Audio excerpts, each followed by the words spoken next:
শুভ সকাল। আসসালামু আলাইকুম ভিউয়ার্স, আপনারা কেমন আছেন? আল্লাহর রাসূলের রহমতে আমরা ভালো আছি। বিডিএমনা ব্লগে আপনাদেরকে অনেক অনেক শুভেচ্ছা এবং স্বাগতম।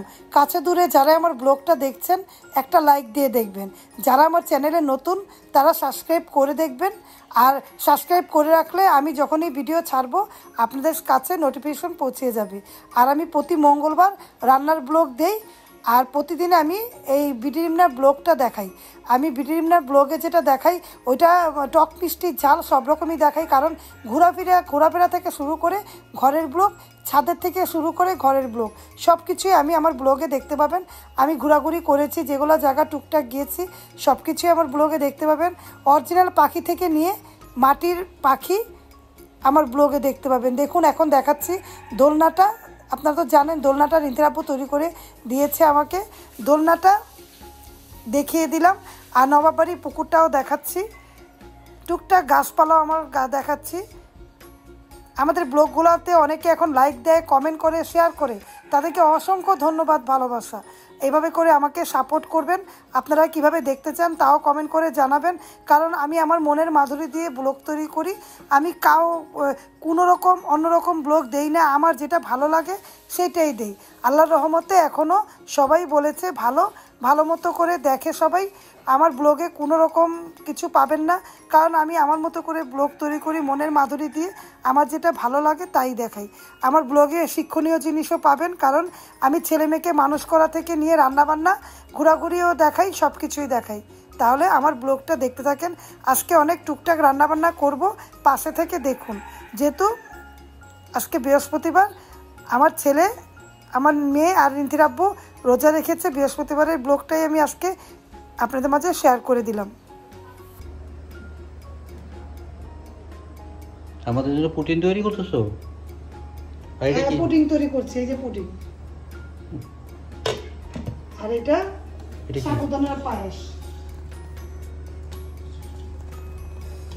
সন্ধ্যার সময় সবাই খাবে।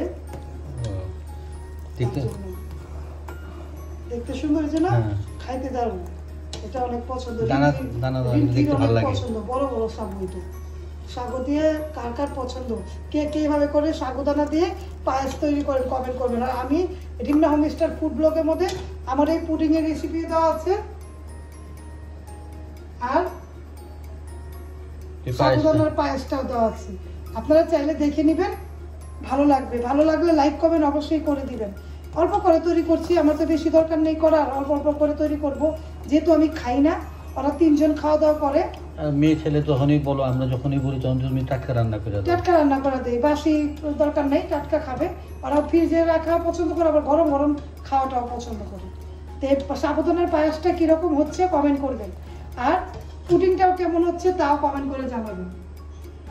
রেসিপি ভালো, আমাদের ব্লগ ভালো লাগলে লাইক দিয়ে দেখবেন, সাথে থাকা বেল আইকনটা ক্লিক করে দেখবেন। আর যারা আমার চ্যানেলে নতুন, সাবস্ক্রাইব করে পাশে থেকে বন্ধু হয়ে যাবেন। পিছনের চ্যানেলগুলো একটু ঘুরে দেখে আসবেন। আমি অনেকগুলো রেসিপি ব্লগ আপনাদের মাঝে শেয়ার করেছি। ভালো লাগলে অবশ্যই প্রিয়জনদের মাঝে আমার ব্লগ এবং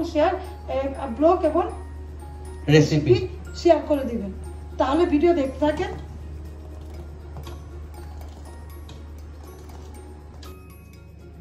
সন্ধ্যার সময় ভিউয়ার্স রোজা খুললাম, বৃহস্পতিবার রোজা রেখেছে, আর রিন্তির আব্বু রেখেছে, 2 জন রেখেছে, আমি আর রান্না রাখিনি। তা দুপুরবেলা আজকে রান্না করিনি, ভাত ভাত এই যে একসাথে সন্ধ্যার পরে ইফতারি খাচ্ছে। ইফতারি কি কি তৈরি করেছি দেখুন। হালিম রান্না করেছি, মাংস দিয়ে হালিম রান্না দেখুন। আর এখানে আছে হাঁসের মাংস, খাওয়া হয়ে গিয়েছে, যে ওরা খাইলো, খাচ্ছি অলরেডি।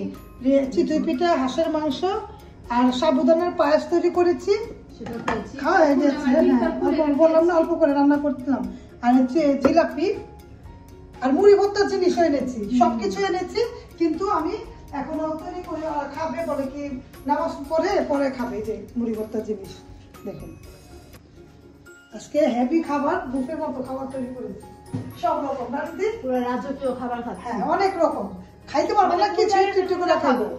আর চলুন আপনাদের দেখাই আরেকটা জিনিস। পুডিংটা তো দেখালাম, এই যে পুডিংটা হয়ে গিয়েছে, একটু পরে নামিয়ে নেব। টাইম পাইনি চুলার জন্য, তাহলে এইটাও সামনে নিয়ে পরিবেশন করতাম, পারিনি। যতটুকু হয়েছে হয়েছে। ঠান্ডা করে খাবো ফ্রিজে। এটা ফ্রিজে রেখে ঠান্ডা করে খাবে। আমাদের ভিডিও যারা দেখেছেন এতক্ষণ তাদেরকে অসংখ্য ধন্যবাদ এবং ভালোবাসা। আমাদের পাশে থাকবেন, আমাদেরকে সাপোর্ট করবেন, আমাদেরকে লাইক দিয়ে দেখবেন। আর আমি কিন্তু চা খেলে আমার চা স্পেশাল হয়, আমার চার মতো চা কেউ বানাতে পারবে না। আমি অনেক রকম অনেক পাত্তি দিয়ে, মনে করেন আমার পাত্তি লাগে, অনেক পাত্তি দিয়ে আমি চা বানাই। চাটা না হলে হয় না, যেহেতু দুপুরে কেউ খাওয়া দাওয়া করে ইফতারি করে আমরা চা খাবো। এতক্ষণ দেখার জন্য ধন্যবাদ। ভিডিওটা পাশে থাকবেন, লাইক দিবেন, কমেন্ট করবেন, শেয়ার করবেন, আমাদেরকে সাপোর্ট করবেন। আল্লাহ হাফেজ, আসসালামু আলাইকুম।